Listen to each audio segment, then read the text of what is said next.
This episode of Bulletproof Cash Flow is brought to you by Realty Dynamics. Learn how people like you can build substantial passive income while creating wealth for the long term through real estate investing. Visit rdyne.com. That's RDYNE.com.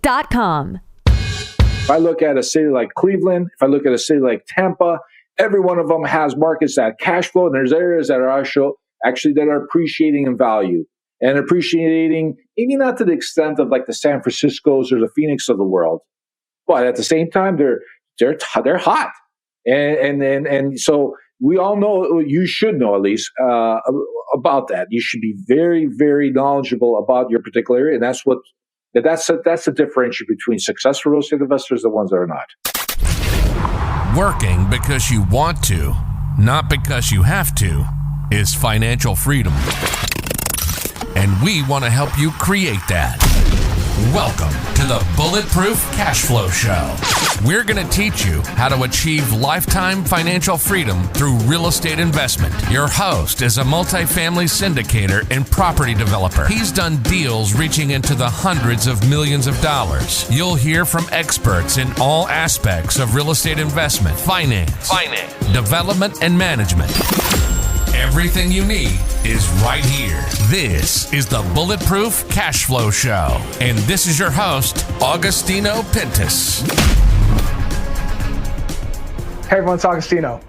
So it's the day after closing. After that long sprint, you finally purchased that property. Now, it doesn't mean your work is done. In fact, it's only getting started. That building may be new to you, but it's most likely distressed, probably mismanaged, and a lot of unruly tenants waiting to call you. Now, if that property hasn't been updated in many, many years, you need to come up with a game plan to meet your goals, maximize your profits, and ensure that your residents have a great, clean, and safe place to live in. Now, our next guest knows all about this. He has over 30 years of investing experience and personally owns over 1,200 properties across North America. Now, throughout his career, he's focused on the art of renovation. He has renovated thousands of homes and commercial properties. He's written several books and published in a wide variety of media outlets. Now, throughout all these outlets, he shares his strategies to rehab, renovate, and transform these distressed properties to make them truly great. It all comes down to allocating your CapEx budget properly, sinking money into the right upgrades, and building the overall value of the asset so you can eventually refi and pull that cash out or sell it for top dollar to another buyer. So with all that, I'd like to welcome Van Sturgeon to the show. Van, buddy, thanks for coming on, man.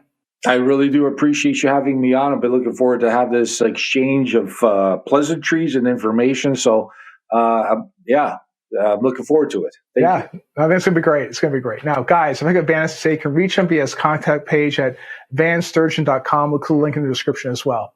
Okay, Van, go ahead and tell us just a little bit about your journey. How'd you get started with all this? Well, I was born and raised in Chicago to immigrant parents in the late 60s. And like immigrant parents, I think they wanted to save up their money to be able to purchase their first dream home. And we were living as a family in a one-bedroom apartment on the north side of Chicago. And as time progressed, my parents discovered that the apartment building that we're staying in had gone up for sale. So instead of buying their dream home, they went and put all their money together, put a down payment on this apartment building, and they went out and they purchased it. And this happened in the late 70s, which around that time, it was a fully occupied building in a nice neighborhood. But then the late 70s started to turn. And a lot of folks listening to this probably don't remember those days. It was a time of the Jimmy Carter with the Iran hostage situation, the oil embargoes, and interest rates were up at 18-something%. The economy was miserable. And all of a sudden we start to see we saw a mass migration of folks, good people, leaving the cities and going out in the suburbs.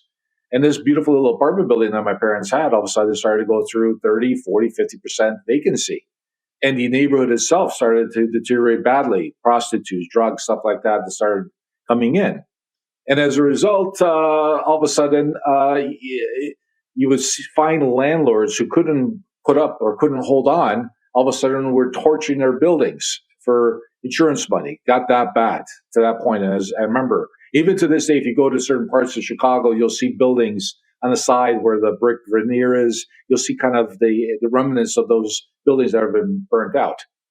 Anyway, so under those circumstances, we did what we could as a family to hold on, survive. We did all the work ourselves.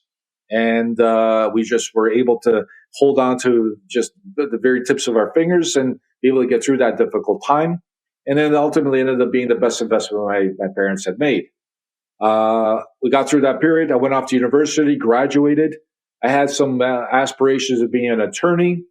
But I broke it to my family that I just didn't see myself being that guy, a people pusher. I enjoyed the renovation side. I love doing that kind of work.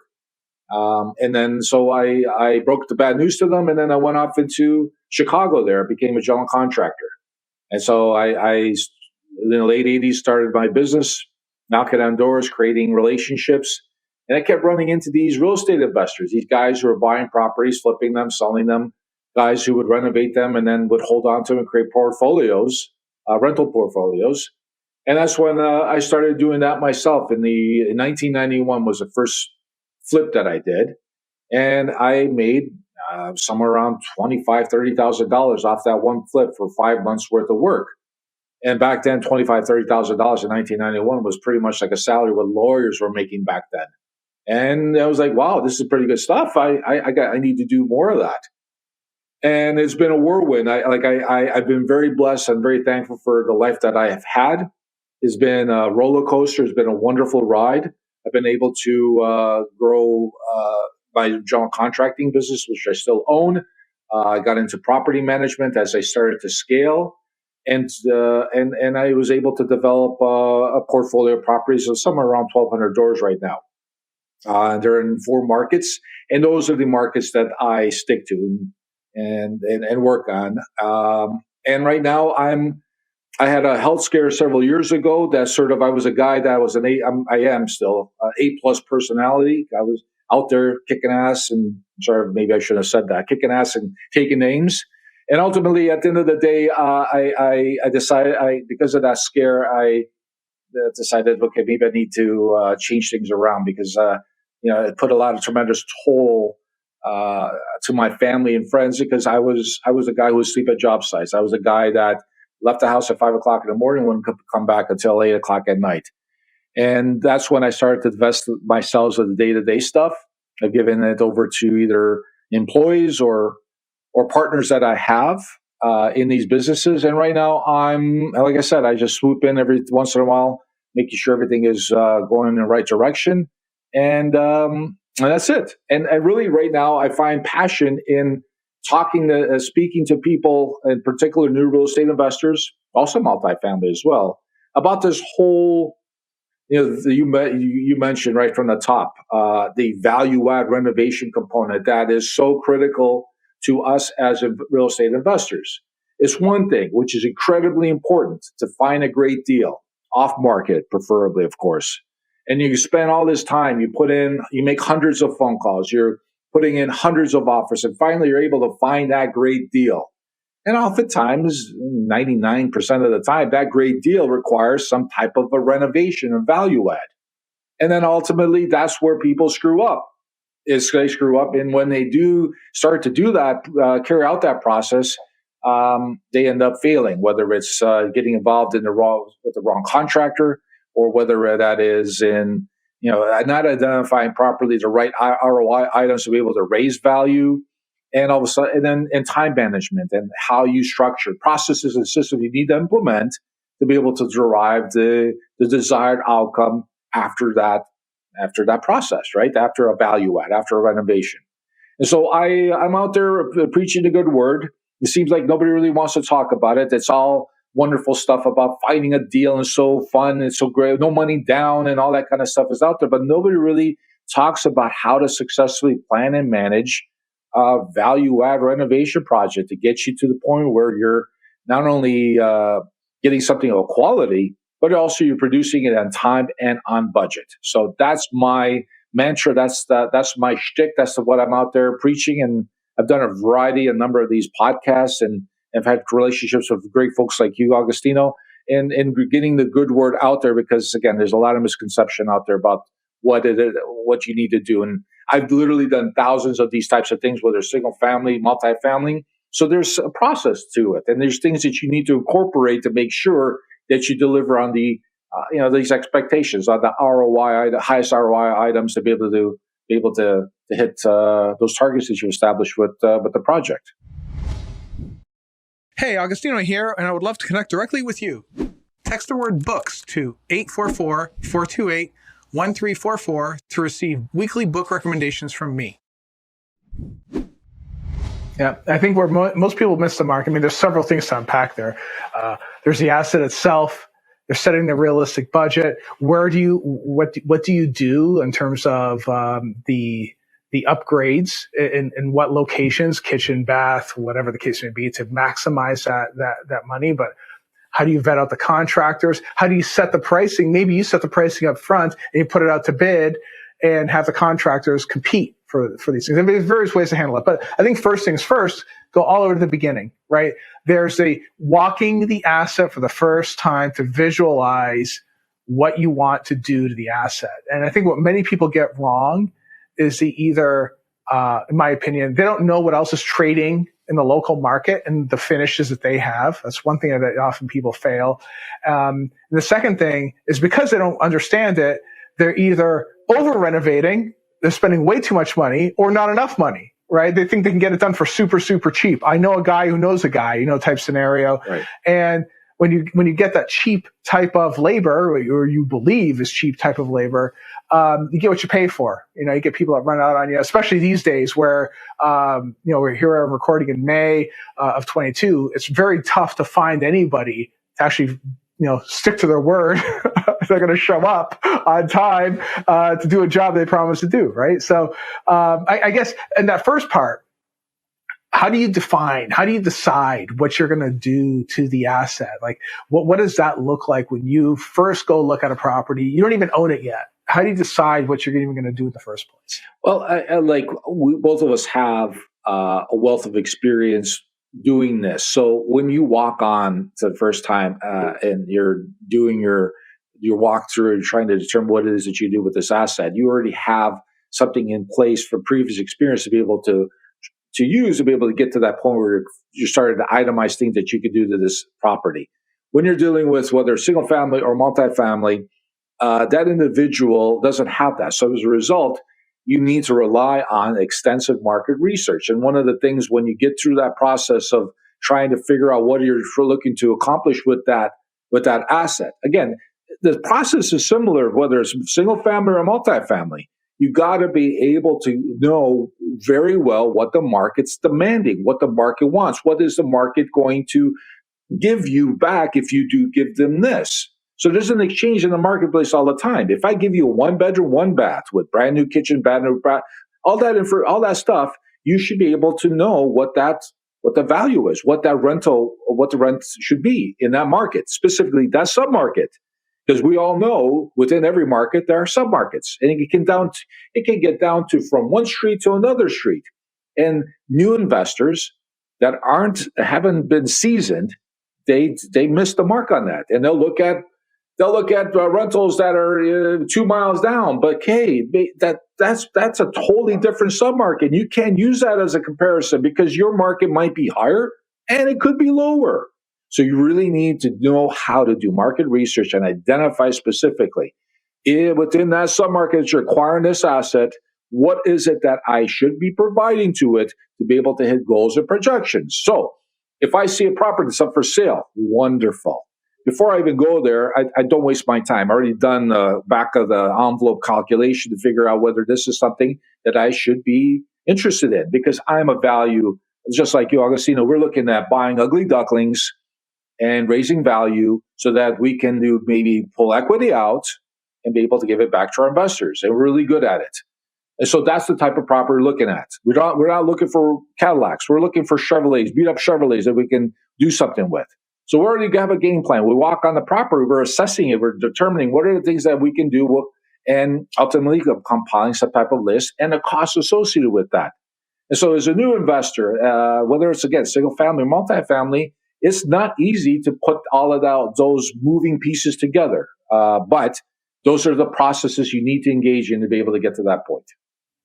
Yeah. I think another big part of it too is taxes as well. I know it's outside of renovation, but one of the things that when you're talking about submarkets, I immediately think about some of the submarkets here in Cleveland, for instance, that I totally avoid because I know that the taxes in that specific city, or there's one or two I'm thinking about right now, actually two of them, that if you even look at the property, you're going to get a tax bill.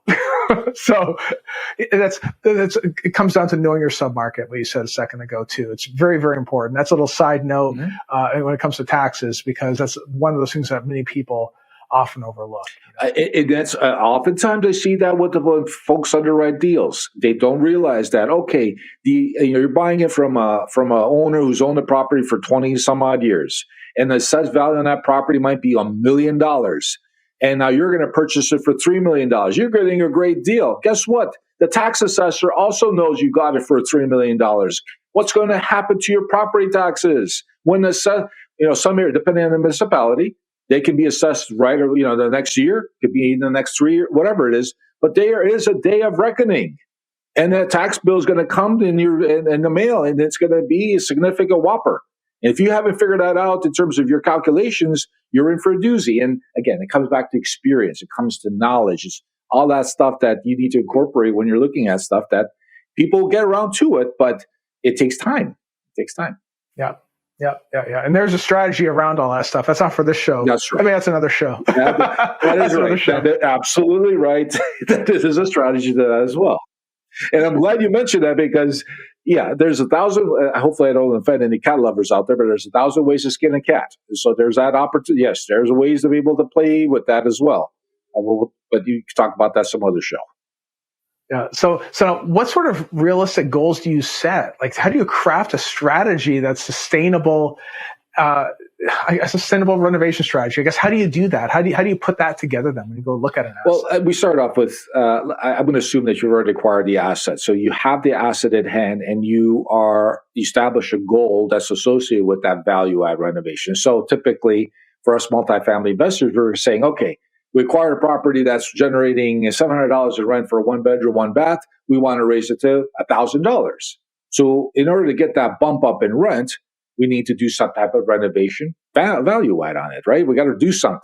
So once we have that goal, we got to go out in the marketplace and validate it. So what does that mean? That means we actually, if you haven't done that during due diligence, you need to do that now. Because oftentimes we get caught up with so many multiple things, inspections, engineers, whatever, during due diligence, we don't get into the minutia, into the weeds associated with what exactly we need to do. It's surprising the kind of information a market will tell you. Because you might have certain, especially if you're new and going into a market, you might really assume that I need to go in and blow my brains out of new bathrooms and new kitchens and new LVP all over the place. But if you go and visit properties that are comparable, that will reach that are out there in the marketplace that have that, that goal of 1-bedroom, 1-bath at 1,000, should be able to discern certain elements within that particular rental that you then should apply to yours. And the information could be great, and sometimes it cannot be so great in terms of like what you need to do to that property. So I have had clients where they've assumed that the kitchen needs to be totally gutted. But then after a visit of comparable properties within their submarket, they discover, well, you know what? We still have gutting the whole kitchen. We can get by with painting the cabinetry. We can get by with a Formica countertop instead of a granite, but then we put a backsplash. So backsplash is going to cost us $500, but it sure as hell beats paying $1,500, $2,000 for granite countertop. This is what the market tells us everything. The information is there for us, but we need to open our eyes. And so, get away from the tree that's in front of us to see the forest and to be able to get all of that information. Once we have that information, we're validating if this is even possible. And sometimes the market will tell us that it is not. For example, if our apartment, 1-bedroom, 1-bath, is only 450 square feet, but the market out there that's generating 1-bedroom, 1-bath that are at 1,000 are 700 square feet, I don't care what I do to that apartment of mine. I can't stretch it out to make it bigger. At the end of the day, you got to then, that's part of the validation process, you got to lower your expectations associated with what you can do with this apartment building, this renovation. So that's the process. And ultimately, once you get through that, you should have a good idea, a sense of where you are, what you do. The next step is we all walk into this with a certain amount of dollars that we want to contribute to this value add, right? This renovation. So once we need to have that established. I'm assuming if you're a good multifamily investor or syndicator, you've already allocated X amount of dollars toward that. You got to have that nailed down. And once you have that nailed down in terms of what dollars are, that's the budget, and that's the budget that we need to live with. Then we transition into the next phase, which is, I like to call a needs and wants list. And so in any asset, there are things that we have to do in terms of repairs. So if there's a leaky roof or a pothole in the driveway, we need to repair it no matter what, because with the liability, whatever. But then we have the want side. And so that could be in a multifamily asset, the broadloop, the carpeting that's in the hallways that is ugly to look at, but it's still serviceable.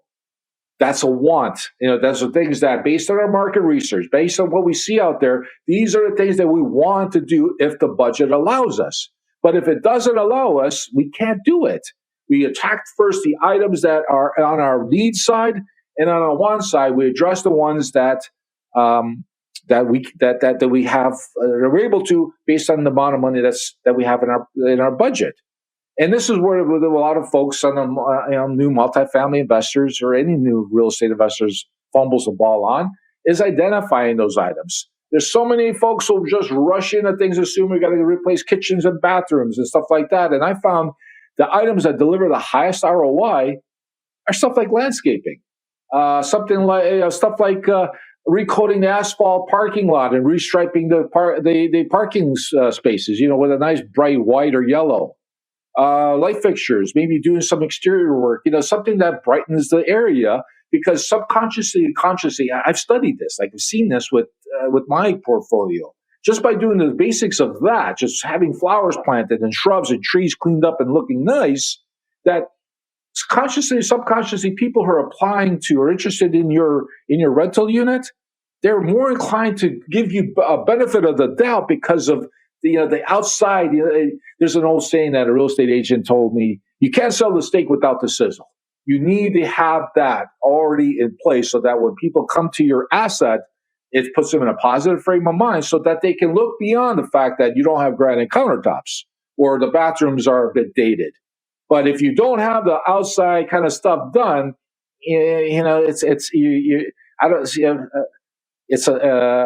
I've seen it's more of a struggle to get the kind of dollars, even though you might have the kitchen and the bathroom all dolled up, and it's all nice. I want to take a pause from today's show to share something that I've been encountering. As I speak to many investors, there's this concern, and the concern is centered around the inflation we've been experiencing and the devaluation of our currency.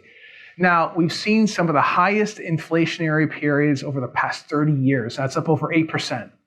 Economists actually believe that inflation is closer to 20%. Some say it's even more. Now, what does this mean for you? Well, it means that money that is sitting in your bank account or self-directed IRA that's not invested in physical assets that hedge against inflation are losing buying power. That means that every minute, every second, that dollar is becoming less valuable. You see this every day. You see this in the groceries you buy, the gasoline you buy, everyday items that you're buying on a daily basis are becoming more and more expensive, and you're using a less powerful dollar to buy these items, meaning that dollar is losing value if it isn't put into a property that produces cash flow, just like real estate does. Now, our team here at Bulletproof Cash Flow has put together a series of weekly webinars that cover real estate investing like multifamily, net lease, and real estate development. Now, these are purely educational webinars. In these webinars, we talk about why real estate offers a powerful opportunity right now and why it makes sense to invest in these assets today. So, if you're interested in real estate or want to have the opportunity to get involved as a hedge against inflation yourself, I encourage you to go to bulletproofcashflow.com/webinars. That's bulletproofcashflow.com/webinars. Now you go there. These webinars are 45 minutes and they cover different topics every week. We go over the things you need to know to avoid some of the common pitfalls when it comes to investing while getting you prepared to invest your paper dollars into a real physical asset. Now, if you can't make the webinars, just go ahead and register and we will send you a recording that you can watch at any time. And by the way, these webinars are entirely free. There's no cost to you. This is just something that we do to educate our folks out there. So if you're enjoying this episode, please like and subscribe to Bulletproof Cashflow. It helps the channel tremendously when you do. Now let's go ahead and get back to the show. I think you know what it is that people see that there's some effort and some, I guess effort's probably the best thing I could say for that. The effort is put into the front end to make it look nice. And they expect that everything else inside is just going to be well put together. It doesn't have to be perfect. It doesn't have to be granite. Maybe it's the fanciest sink, at Home Depot. But the expectation, I believe, is set when you first lay eyes on it that this is going to be a nice experience. I think that is the first thing. That's why curb appeal is extremely important. It's extremely important. I agree. Yeah, with you. Think of it. If you folks need to put themselves in the shoes of that potential renter. So you have a lawn in the front of your building, it's all chewed up. If you got tires, remnants, whatever nonsense in the corner, flaking paint off the front door, doors not latching properly, all broken glasses. I've seen some real nonsense doozies, and they were spending their money on kitchens and bathrooms and stuff like that. But no, hold on, spend first there. That's what you should be doing. Again, you need to encourage that curb appeal. Aesthetics are very important because you want people that when they come onto your property, it's amazing when you do that. They're able to overlook the things that are in the actual individual suite that may not be up to stuff based on other comparable properties in that particular submarket. Yeah. Now here's a good one for you. So you have the needs and wants. Okay. And, obviously you're setting up your needs and wants to determine where you're going to spend your CapEx, right? Have you ever put together a sheet that says, okay, if I do these 4 things in the bathroom, I should be able to raise the rent by this increment. But if I do these additional 3 things, I'll be able to get this much more. I mean, do you go into that type of detail, or do you still just look at is a little more analog, I guess? No, absolutely. You should do that. And again, the market has all that information that's available to you. And it's just a matter of you going out and doing the hard work associated with putting it together. But yes, you should. Every single part of a kitchen, bathroom, apartment, rental unit is full of components. Like every house is full of components. You got windows and doors, roof, plumbing, electrical. All of those things can be improved within a rental unit or a single family home. So you should have an itemized list that says, hey, but again, it comes back to the amount of money. We all know if we have unlimited amount of money, we can throw at this sucker, we can turn it into a Rolls Royce, but we don't. And so we got to be able to be intelligent, let the market tell us, identify the things that provide us the highest ROI, and then go out there and execute. And the market will tell you what those items should be. Yeah, that's right. And I think, and by that end, you're looking at your competitors' buildings, you're looking at your competitors' furnishings, you're looking at how they set their stuff up. And this is why, we were talking about this in the green room a bit ago too. It's like we focus on very specific markets, very specific areas. That's how we buy stuff, because we know what we're buying, we know what to expect, and we know where the rents are going to end up. If we do these 5 things, we know what the output should look like. So we're pretty accurate there. And I think that when you're able to have that kind of dependability, investors really appreciate it as well. Again, you touched on something that we talked before we got on live here, and that's the whole notion of racing around North America and finding property assets to purchase. I'm also I'm like-minded like you, that we zero in specific markets, and I know every nook and cranny associated with that market and sub-market in particular. So at the 5200 block of Sheridan Road, I know that if I go up to 5500, that area is better or that area is worse. I know streets that you should stay away from, and I know streets that you should be purchasing in, and all that kind of stuff. At every marketplace, it's amazing. If I look at a city like Cleveland, if I look at a city like Tampa, every one of them has markets that cash flow, and there's areas that are actually that are appreciating in value and appreciating, maybe not to the extent of like the San Franciscos or the Phoenix of the world, but at the same time they're hot, and so we all know, you should know at least about that. You should be very, very knowledgeable about your particular area, and that's the differential between successful real estate investors and the ones that are not. Yeah. So now, what would you say is the most common mistakes that you see those first-time real estate investors make when they first get into a deal? There's so many that from identifying items that they should be renovating and not be renovating. How many times have we walked into situations where properties are over-renovated? They've blown through budgets and they're not able to go out in the marketplace and realize all that effort, all that money that was spent. And then you get into situations where money was spent, but it wasn't spent wisely, and they're not, and it wasn't spent enough. So I'm really, that's one side of the business, is doing your market research, and there's a process and a system involved associated with that you need to. Then the next step is the whole process of actually putting together the planning aspect behind how to have a successful renovation value add. It goes to creating a detailed scope of work.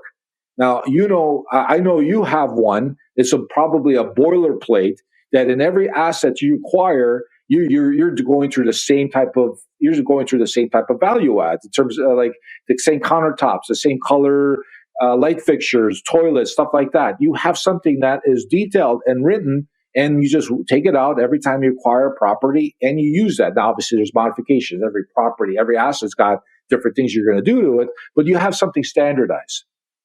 But new real estate investors, whether that's on a multifamily side, I see more of it. But on a single family home side, I see practically nobody creating a detailed scope of work. And if you don't have something like that, it's like trying to get in a car to drive to a destination that you don't know where the destination is. You don't plug in an address. You have to have some type of document in writing that specifies exactly what it is that you're looking to accomplish in that particular renovation, so that you're able to then take that out and tender it to the market, to contractors, and get quotes back that you can compare apples to apples with. If you don't have a detailed scope of work, it doesn't hold you accountable. Then you get mission creep. All of a sudden, now from a $100 toilet, we get into $300 toilets and $500 toilets. It's very easy to blow budgets. Very easy. And then we have the unknown in every renovation. As many renovations I've done, I still get, sometimes I'm throwing curveballs. I'll go into a 50s era kind of building thinking one thing, and all of a sudden I find something else that you haven't accounted for. Sometimes in the good, sometimes in the bad.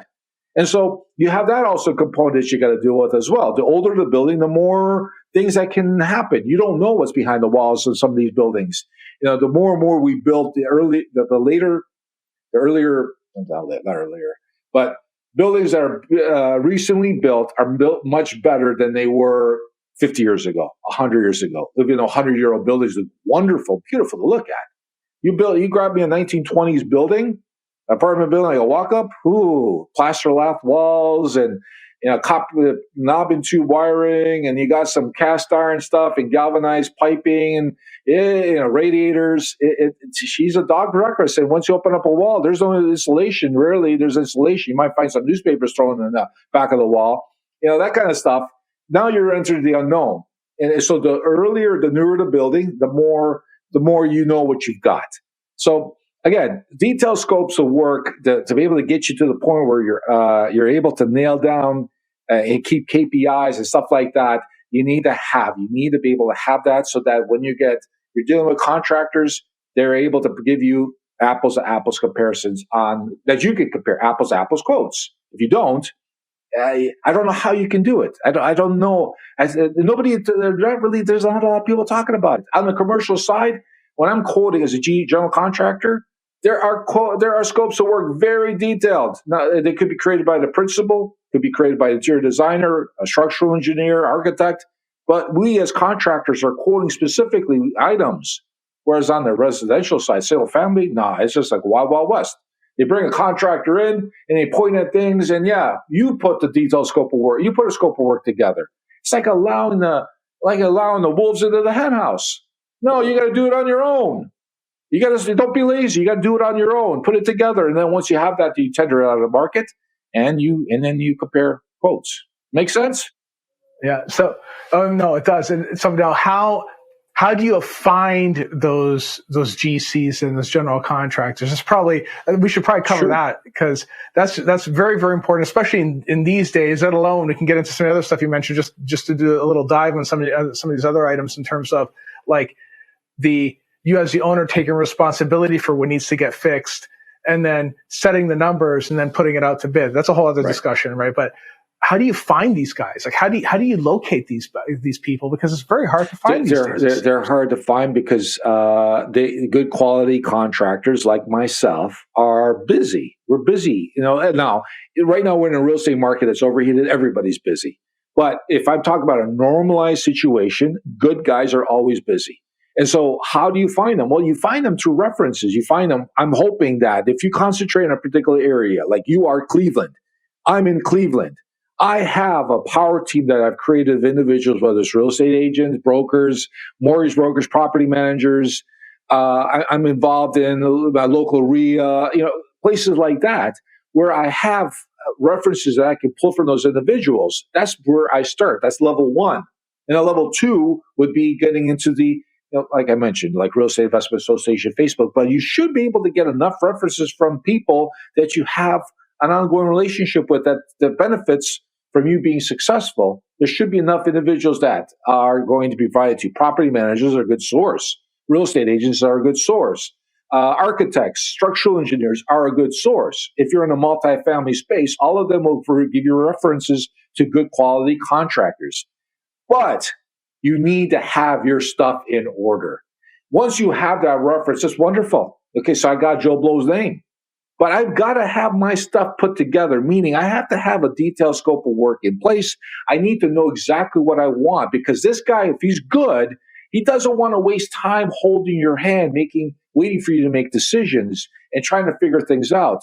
You need to have all of that in place. So when you reach out to them, here's the scope of work. I've got pictures, I've got drawings, I got whatever. All the specifications are there, so that when they have it, they know that they're dealing with a professional. Me as a successful general contractor, I make money on turnover of projects. I don't make money sitting on one milking it. You don't make money that way. And if you find bad contractors are the ones that love projects that have lots of gray area, because then they can start to upsell you and, I didn't calculate that. Oh, didn't you know? And all of a sudden, budgets start to get blown, right? So you need to have a detailed scope of work put in place. Now, whether you develop that on the multifamily side, you can do it yourself, internally as a team, or you can defer to professionals who do it, and they charge you money, lots of money. They get your designers create detailed scope of work, architects, engineers, they create detailed scopes of work. But then even with those folks, you got to be mindful of how they don't over-engineer things. Or there's interior designers who'll choose a $12 porcelain tile, but you can find one for $2 that's similar in color, but it's not, you know what I mean? So there's a lot of different variables here that if you've got a bash of experience like you have, Agostino, then you're able to wheel and deal and get a project nailed down right in terms of getting what you need to get out of it. But for those folks who are moving in the first time, this is an education. Either you're going to pay for through to contractors, like overpaying, or you pay through, let's say, consultants, people that are good at what they do and they specialize in that particular field. And one way or another, you're going to pay for the education. Isn't it always like that? You got to pay for the education no matter what? Oh yeah, one way or another, you're paying for it. It's either going to be very, very inexpensive by getting a mentor, or very expensive because you decide you're going to do it yourself. And I find that the most stubborn people are the ones that say, "Oh, I could do it. I could do it on my own." It makes me laugh. It really does. No, you know what? I find so many, like when you go across, the social media side, they laugh. Oh, I'll never use a mentor or a coach, or that kind of thing. Meanwhile, every single person that is ultra successful has used at one time or another, or continue to use mentors, coaches. Do weekend retreats. They belong to masterminds. I find it fascinating. I have spent hundreds of thousands of dollars over the 30 years in coaches, consultants, mentors, weekend retreats, masterminds. I still am part of to this day. And I enjoy them. And there's so much, what is that? There's a saying, your net worth is your network, or your network is your net worth. And you know what? I love hanging around these masterminds because these are, I run into people with portfolios that are like 10 times the size of mine. I run into people that are wheeling and dealing, these guys, and I love it because I learn so much from them. And it elevates my game when I'm dealing with folks like that. So when I hear and read people, no, you're just spending money on this crew, and I'm like, wow, okay, you go ahead and do that. But everybody I seem to know who's very ultra successful is paying the money for that. That's right, and that's good money spent. Surrounding yourself with people that are successful. That success rubs off. It does. It's if you're paying attention, of course, right? And it's all about building these relationships too. I mean, you're building relationships with your contractors. You're not just treating them as a transaction as much as you are. This is where it gets a little tricky, right? It is transactional, but you have to be on time with your payments.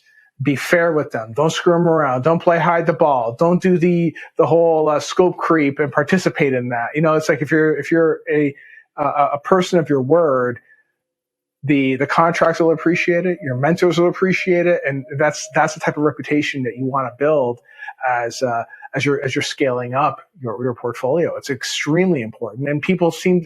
It's funny. People seem to think that I'm paying them money. Why do they care? It's if they don't like you, they will not do the work for you. They don't want to spend time with you. Simple as that.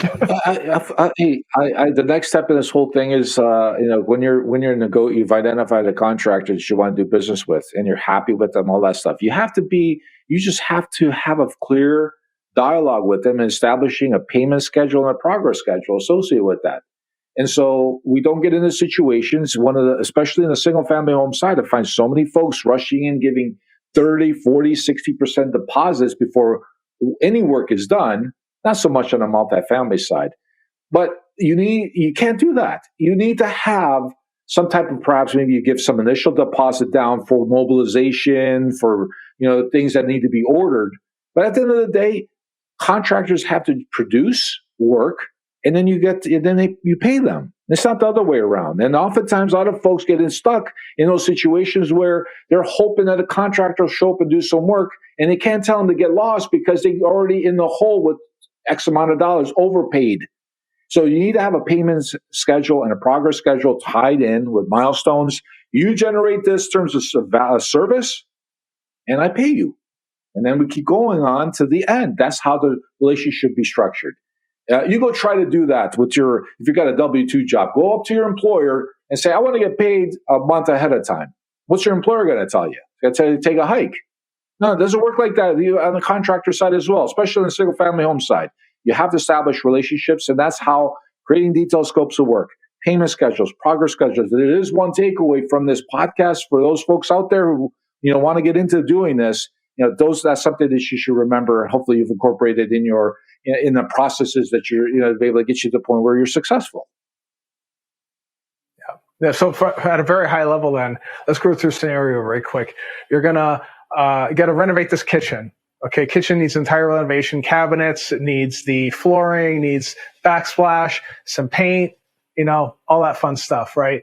So you spoke to three of these guys. You picked one. They know what they're doing. They showed you photos. They looked at the real deal. They come recommended. You see some of the stuff on Facebook. Okay, fine. This guy looks credible. What the guy says, I want 50% down. It's a non-starter. It doesn't make any sense to me. 50% for what? You can't. This is the problem now, and that's why you have these TV shows that talk about contractors and being screwed and stuff like that. You do that to yourself. You shouldn't be. Does that make any sense? Giving them 50% for what? What are you getting? Doesn't make any sense, like, to me. So, and that's where that's where the trouble starts. And so that's why create your detailed scope of work. Identify exactly what you're looking to accomplish, whether it's in a kitchen or in a 120 unit building. Put it down in writing. And if you can't do it, hire somebody who'll do it for you. Once you have that, go on the marketplace, and by virtue of having a detailed scope of work, you will attract good qualified contractors who will want to quote on it. And the dodos, the guys who just bought a beat up pickup truck and decided to become a contractor 2 days ago, they'll look at that scope of work and their head will explode. And they won't want to have anything. They don't want to have anything to do with your project because it's just too much information. You're too smart for them, and they'll run, not walk. They'll run away from you, and that's a good thing. We want bona fide people to do business with. Very simple. That's right. Because ultimately, if you say, okay, if you put in the cabinets, install the backsplash, and if you do those two things, great. We'll release 30%. And if you do the flooring, you do the paint, you move the appliances in, it's another 60%. And once all that stuff is done, we'll give you a closing. And and don't be afraid to pay bonuses. I love paying bonuses. I bonus people that work for me all the time. Hey, you know what? If you finish a week early, I'll bonus you. I'll give you extra cash, because the faster that deal gets turned, the faster I get a tenant in there. But people are always afraid to spend money on this stuff. I don't know why. I'm never afraid to spend money on this stuff, because people don't consider the time that's spent on these things. It's absolutely critical. It's absolutely critical. All right, well, we're getting down to that time here. So for someone listening right now, what bulletproof advice would you happen to have for them that maybe they're going through some tough times right now when it comes to rehabbing an asset? What bulletproof advice would you offer? I think we nailed it, and that I strongly encourage people. Doesn't matter what type of asset you're renovating, get yourself a detailed scope of work, and the whole contractor thing really structured in a ways that you have payment and progress schedules established, so that you don't get ahead, that you pay a contractor more than what they produced for you. Those are the two things. If there's a takeaway from this interaction. If you take that away, that'll go a long way for you being successful. Awesome. All right, guys, if you want to reach out to Van, you can reach him via his website at vansturgeon.com. So go ahead and check out his stuff too. And I think you're going to find that he's going to be very, very helpful when it comes to really putting some thought and some process around your rehabs to make your assets totally great. All right. Thanks for tuning in. See you next episode. Take care. You've been listening to the Bulletproof Cash Flow Show.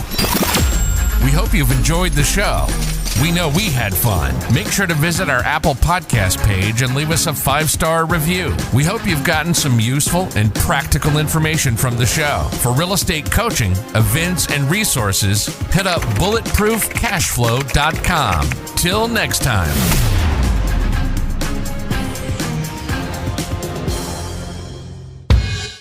No information in this episode should be considered specific, personal, or professional advice. Any investment opportunities mentioned on this show are limited to accredited or sophisticated investors. Any investments will only be made with proper disclosure and subscription documentation and subject to all applicable laws. Please consult an appropriate tax, legal, real estate, financial, or business professional for individualized advice.